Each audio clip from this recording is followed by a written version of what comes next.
السلام علیکم ورحمۃ اللہ وبرکاتہ۔ ناظرین کرام، کیا آپ جانتے ہیں کہ قرآن کا پڑھنا کفر کب ہو جاتا ہے؟ وہ کون سا ایسا وقت ہے جس وقت قرآن کا پڑھنا کفر ہوتا ہے اور انسان قرآن پڑھ کر کافر ہو جاتا ہے؟ دیکھیے، بخاری شریف کی پہلی حدیث ہے، آقا علیہ الصلوۃ والسلام نے ارشاد فرمایا انما الاعمال بالنیات، عمل کا دار و مدار نیت پر ہے۔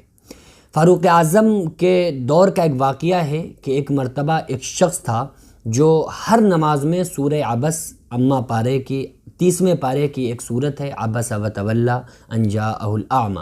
اس صورت کو وہ ہر نماز میں پڑھا کرتا تھا۔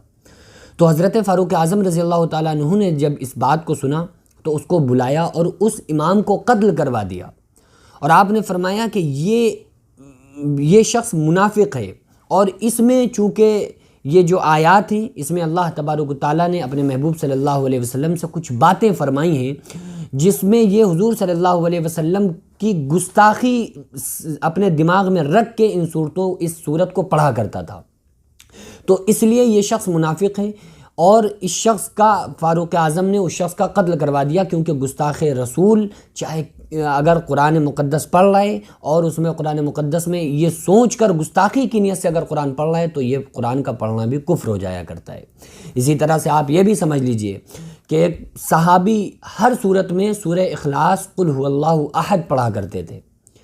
تو آپ صلی اللہ علیہ وسلم نے اس صحابی کو بلایا اور فرمایا کہ میں نے سنا ہے کہ اے صحابی، تم ہر نماز میں سورہ اخلاص قل هو اللہ احد پڑھا کرتے ہو، آخر وجہ کیا ہے کہ تم اپنی نماز کی ہر رکعت میں اکثر و بیشتر سورہ اخلاص قل هو اللہ احد پڑھا کرتے ہو؟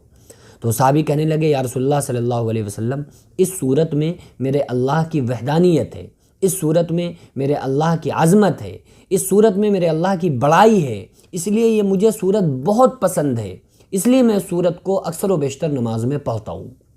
تو آقا علیہ الصلوۃ والسلام نے ارشاد فرمایا